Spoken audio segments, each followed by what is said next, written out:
நீங்கள் என்ன செய்ய போகிறீர்கள் என்று கணிக்க முடியாத மேஷராசிக்காரர்களே. அதான் நீங்கள் என்னதான் மனசில் வச்சுருக்கீங்க, என்ன செயல்பட போகிறீங்க அப்படின்ட்டு யாராலையும் உங்களை கணிக்கவே முடியாதுங்க. அப்படி ஒரு தோற்றத்தில் தான் இருப்பீங்க. சாதாரணமாக இருப்பீங்க, இல்லை கோபமாக இருப்பீங்க, ஏதோ ஒன்று செய்வீங்க. ஆனால் உள்ளுக்குள்ளே உங்களோட கணக்கு உங்களுக்கான வேலைகள்லேயே சிந்தனை இருக்கும். யாராலையும் அவ்வளோ எளிதாக உங்களை கண்டுபிடிக்கவே முடியாது. நீங்கள் என்ன செய்ய போகிறீங்கன்றதை கண்டுபிடிக்கவே முடியாது. மேஷ ராசிக்காரர்களை யாரும் எளிதாக எடை போடவே முடியாது. இவங்க இப்படி தான் இருப்பாங்க, இவங்க சரியாக இருப்பாங்க, இவங்க தப்பாக இருப்பாங்கன்னு எந்த விதத்துலையுமே கணக்கு போடவே முடியாது.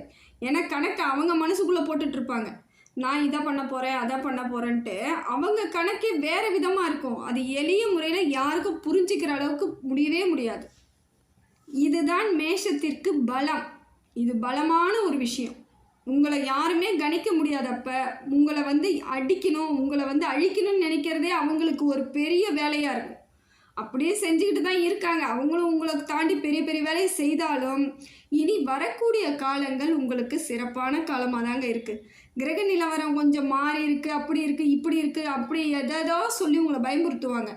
ஆனால் மார்ச் 29க்கு பிறகு உங்களோட காலம் நிறைய மாற்றத்தை ஏற்படுத்தி கொடுக்குதுங்க. கிரக நிலவரம் உங்களுக்கு நல்லது செய்யறதுக்கு தான் வருது. நீங்கள் பயப்பட வேண்டிய அவசியம் இல்லை. பயத்தை விட்டு வெளியே வாங்க. மேஷராசிக்காரர்கள் எப்பயுமே பயப்பட மாட்டீங்க. இருந்தாலும் இப்போ என்ன சொல்லுவாங்க, மார்ச் 29க்கு அப்புறம் உங்களுக்கு பிரச்சனை, அது இது கிரகம் சரியில்லை, விரயம் ஏற்பட போகுது, நீங்கள் ஒன்றும் இல்லாமல் போகிறீங்க, தெருவில் நிற்க போகிறீங்கன்னு எதையாவது சொல்லி உங்கள் மனசை போட்டு குழப்பிக்கிட்டே இருப்பாங்க. கூட இருக்கிறவங்க அதுக்காகவே நீங்கள் போட்டு வளர்த்துட்ருக்கீங்களா என்னன்னு தெரியலங்க. ஒரு சிலவங்க சொல்லுவாங்க தெரியுமா, உன்னை இதுக்காகவே சோறு போட்டு வளர்க்குறேன்னு. அதை மாதிரி நீங்கள் கூட இருக்கிறவங்களுக்கெல்லாம் இதை மாதிரியே வளர்த்து வச்சுருக்கிறதுனால தான் அவங்க உங்களுக்கு கெட்டதே நினச்சிட்ருக்காங்க, துரோகம் பண்ணிக்கிட்டே இருக்கிறாங்க. உங்களுக்கு சப்போர்ட்டாக ஒரு வார்த்தை கூட அவங்களாம் பேச மாட்டாங்க. உங்களை அடிக்கணும், அழிக்கணும், இதை மட்டுமே தானே அவங்க குறிக்கோளாக வச்சு நடத்திட்டுருக்காங்க. அதுக்கு தகுந்த மாதிரி கிரக நிலவரம் மாறுது. மார்ச் 29 கிரகம் மாறும் பொழுது உங்களுக்கு பிரச்சனை ஏற்படுத்தி விடுறாங்க. அப்படியே அவங்க உங்களுக்கு சொல்லுவாங்க பாருங்கள், பயந்து நடுங்கிற அளவுக்கு சொல்லுவாங்க. அடுத்த காலம் உங்களுக்கு இல்லவே இல்லை, அடுத்த நாளே உங்களுக்கு இல்லை, அடுத்த நிமிஷமே இல்லைன்ற மாதிரி சொல்லுவாங்க. அப்படியெல்லாம் கிடையாதுங்க. இறைவன் என்றைக்குமே எல்லாருக்கும் எதை செய்யணுமோ அதை செஞ்சுக்கிட்டு தான் இருப்பான். அதனால் நீங்கள் இறைவனை நம்புங்க, உங்களை நம்புங்க. மற்றவங்க சொல்கிறத என்றைக்கும் காது கொடுத்து கேட்காதீங்க.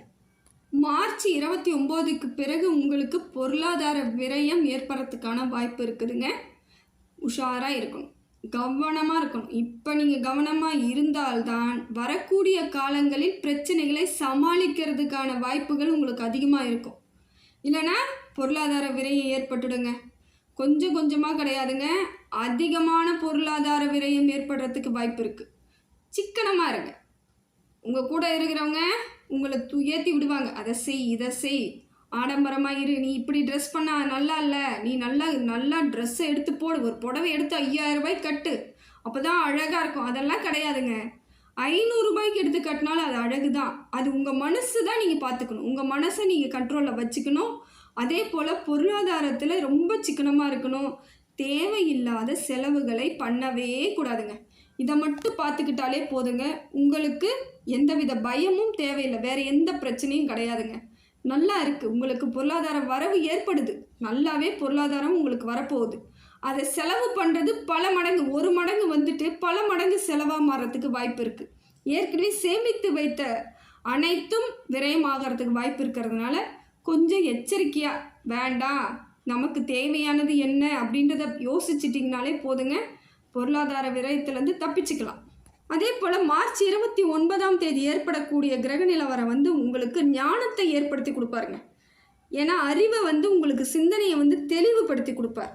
இவ்வளவு நாளாக இருந்தவங்கெல்லாம் உங்களுக்கு பின்னாடி இருந்து முதுகில் குத்திக்கிட்டே இருந்தாங்க பாருங்கள், அவங்களாம் யாருன்னு காமிச்சு கொடுக்குற காலம் வந்துருச்சு.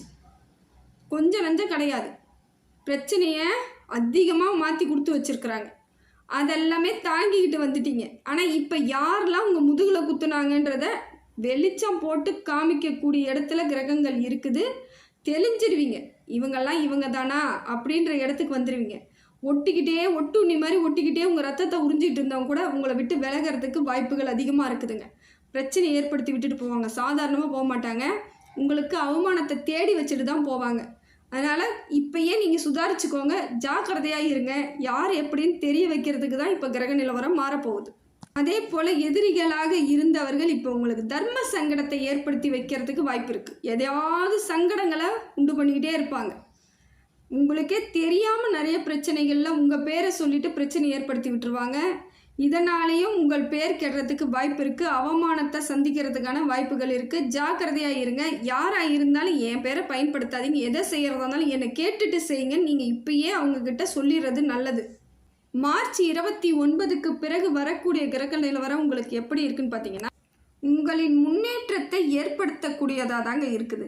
நீங்கள் முன்னேறணும், நான் ஜெயிக்கணுன்ற எண்ணத்தை நீங்கள் ஏற்படுத்திக்கிட்டால் மட்டும் போதுங்க. உங்களுக்கு சரியான அமைப்பை இந்த கிரக நிலவரம் மாற்றி கொடுக்குது. ஆனால் நீங்கள் வேறு எந்த சிந்தனையும் பண்ணக்கூடாது, வேறு எந்த விதத்துலேயும் பண்ணக்கூடாது. நேர்மையான வழியில் நான் முன்னேறணும், ஜெயிக்கணுன்ற எண்ணத்தை ஏற்படுத்திக்கிட்டு அதற்கான வழியை மட்டும் செஞ்சுக்கிட்டே வாங்க. அந்த வேலையை மட்டும் நீங்கள் செஞ்சுக்கிட்டே வாங்க. செய்யக்கூடிய வேலையில் கண்ணும் கருத்துமாக இருங்க. இப்படி தான் செய்ய போகிறேன், இதை தான் செய்ய போகிறேன்னு அந்த வேலையிலே கருத்தாக இருந்துட்டிங்கன்னா உங்களுக்கு மாற்றம் ஏற்படும்.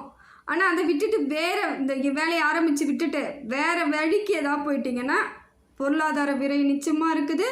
உங்களோட குடும்ப வாழ்க்கையில் கூட பாதிப்பு ஏற்பட வாய்ப்பு இருக்குது. எடுத்த காரியத்தை கண்ணும் கருத்துமாக செயல்படுங்க. அப்போ தான் இந்த கிரகம் உங்களுக்கான வாழ்க்கையை வாழறதுக்கு தான் அது வருது. அந்த மாதிரி நேரத்தில் வேறு டைவர்ஷன் ஆகக்கூடாது. வேறு பக்கம் உங்கள் சிந்தனை போச்சுன்னா முடிஞ்சிருச்சு. அதனால் எடுத்த காரியத்தில் நிம்மதியாக, நிறைவாக, திருப்தியாக வேலை செய்கிறதுக்கு முயற்சி பண்ணுங்கள். திருப்தியாக செய்யணும். இந்த வேலையை செய்கிறேன்னா அது எந்த வேலையாக வேணாலும் இருக்கட்டும், அது என் வேலை, எனக்கான வேலைன்னு ஒரு அமைதியாகவும் சிந்தனையை அதிலே வச்சு திருப்தியாக செஞ்சிங்கன்னா உங்களுக்கு வாழ்க்கையில் இந்த கிரக நிலவரம் உங்களுக்கு முன்னேற்றத்தை ஏற்படுத்தி கொடுக்குது. எதிரிகள் பிடியிலிருந்து தப்பிக்கிறதுக்கும் வேலையிலேயே கவனத்தை செலுத்தினா மட்டும் போதுங்க. இல்லைனா எதிரிகள் உள்ளே பூந்துடுவாங்க. உங்கள் கவனச்சித்திரலால் அவங்க எளிய முறையில் உள்ளே உங்களை இன்னும் மேலே எந்த வேலையுமே செய்ய விடாமல் பண்ணிவிட்டு நீங்கள் கடைசியில் தோற்று போகிற இடத்துக்கு வந்துடுவீங்க. தோல்வியை மட்டும் சந்திக்கக்கூடிய இடத்துக்கு வந்துடுவீங்க. காலம் உங்களை கை கொடுத்து காப்பாற்றவே காப்பாற்றாது.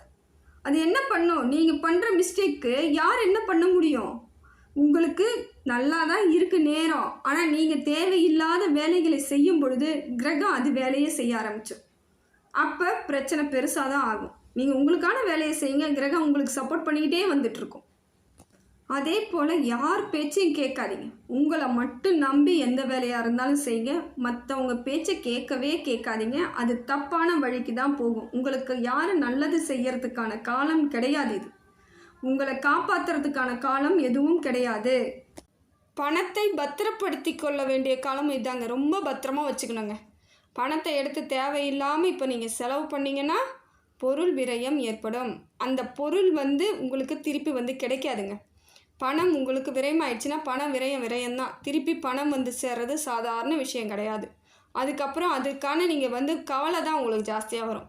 இவ்வளோ கஷ்டப்பட்டு சம்பாரித்த பணம்லாம் இப்படி போயிடுதே, நான் என்ன பண்ணுறது, என் கண்ணு முன்னாடியே போகுது, அதை தடுக்க முடியலையேன்னு வருத்த தான் படுவீங்க. அதனால் ஜாக்கிரதையாக இருந்துக்கிறது உங்கள் பொறுப்பு. வருமானத்துக்கு ஏற்ற செலவு பண்ணுறதுக்கு பாருங்கள். உங்களுக்கு என்ன வருமானம் அதுக்கு தகுந்த செலவை பண்ணுறதுக்கு முயற்சி பண்ணுங்கள். இல்லை அதற்குள்ளே செலவு பண்ணுறதுக்கு முயற்சி பண்ணுங்கள். இவ்வளவு நாள் சேமித்து வச்ச காசும் இப்போ நீங்கள் சேமிக்கிற காசும் கூட ஒட்டு மொத்தமாக போகிறதுக்கு வாய்ப்பு இருக்குது. ஜாக்கிரதையாக நீங்கள் கையாண்டிங்கன்னா எந்த பணமும் உங்களை விட்டு போகாது. என்ன பயமுறுத்துறீங்க அப்படின்லாம் சொல்லாதீங்க. பயம் கிடையாதுங்க. வாழ்க்கையை நம்ம புரிஞ்சிக்கலைன்னா அதுக்கப்புறம் புரிஞ்சிக்கிற காலம் வரும்பொழுது நம்ம எல்லாத்தையும் இழந்துட்டு புரிஞ்சிக்கிறது பிரயோஜனம் கிடையாது. புரிஞ்சிக்கிற காலமே வந்தாலும் நல்லபடியாக நம்ம கையில் பணத்தை வச்சுக்கிட்டு புரிஞ்சுக்கிட்டிங்கன்னா தைரியமும் சந்தோஷமும் உங்கள் கூடயே இருந்துக்கிட்டு இருக்கும். அந்த ஒரு காரணத்துக்காக தான் நான் உங்களுக்கு சொல்கிறேன். நீங்கள் இதை தப்பாக எடுத்துக்க வேணாம். இந்த காலகட்டம் உங்களுக்கு இப்படி இருக்கும் பொழுது யாருமே எனக்கு சொல்லலை, நான் அதனால தான் இப்படி ஆயிட்டேன்னு நீங்கள் நினைக்கக்கூடாது இல்லையா? யாரோ மூலமாக உங்களுக்கு ஒரு வர செய்தியை நீங்கள் ஆலோசனை பண்ணிங்கன்னா உங்கள் வாழ்க்கைக்கு நிறைய திருப்புமுனை ஏற்படுங்க. அதனால தான் சொல்கிறேன், நீங்கள் தயவு செஞ்சு பணத்தை மட்டும் கொஞ்சம் சிக்கனமாக இருக்கிறதுக்கு பாருங்கள். விரயம் ஆக போகிற நேரம் பயம்புறுத்துறதுக்கு கிடையாது. இது நிச்சயமாக உங்களுக்கு பாதுகாப்பு கிடைக்கணும்னு தான் நான் இதை சொல்கிறேன். அதே போல் கூட இருக்கிறவங்க உங்களுக்கு உற்சாகம் கொடுக்குறேன்னு சொல்லிட்டு எதையாவது சொல்லி வைப்பாங்க. அதை செய்யி, இதை செய்யி, அதில் போட்டால் 10 ரூபா போட்டால் 20 ரூபா கிடைக்கும், இதில் போட்டால் உனக்கு கோடிக்கணக்கில் சம்பாரிச்சிடலாம், எல்லாருக்கும் முன்னாடி மரியாதையாக இருக்கலாம், அவன் சம்பாரிச்சு அதை பணக்காரன் ஆகிட்டான், நீயே சம்பாரிச்சா பெரிய பணக்காரன் ஆகிடலான்னு சொல்லிட்டு உங்களை வந்து தேவையில்லாமல் உசுப்பேற்றுவாங்க. ஜாக்கிரதையாக இருக்கணும். வேறு வழியே கிடையாது. அவங்கள அதுக்காக விட்டுட்டு வெளியவும் வர முடியாது. அவங்க கூட நம்ம கடைசி வரைக்கும் பயணம் பண்ணக்கூடிய ஆட்களாக தான் இருப்பாங்க. அவங்களோட வார்த்தைகளை மட்டும் நீங்கள் கட் பண்ணிட்டு வெளியே வந்தீங்கன்னா நல்லது. அவங்கள கடைசி வரைக்கும் அவங்க கூடயே பயணம் பண்ணுங்கள். ஏன்னா அதுதான் இப்படி தான் இருக்குது இந்த கிரக நிலவரம். அவங்க சொல்லக்கூடிய வார்த்தைகளை மட்டும் தவிர்த்துட்டிங்கன்னா ரொம்ப நல்லது. யார் வேணாலும் பணக்கார ஆகட்டும், எப்படி வேணாலும் ஆகட்டுங்க. ஆனால் பணம் வந்து என்றைக்கு வேணாலும் சம்பாதிக்கலாம், என்றைக்கு வேணாலும் விட்டுடலாம். ஆனால் அந்த கௌரவம், அவமானம் இதெல்லாம் வந்துருச்சுன்னா அது திருப்பி நம்ம நினச்சி பார்த்தா கூட நம்மளுக்கு அது ஒரு மாதிரி கஷ்டமாக இருக்கும். கௌரவம் கிடைத்தாலும் சந்தோஷமாக இருக்கும், என்றைக்கு வேணாலும் நினச்சி பார்த்தாலும் சந்தோஷமாக இருக்கும்.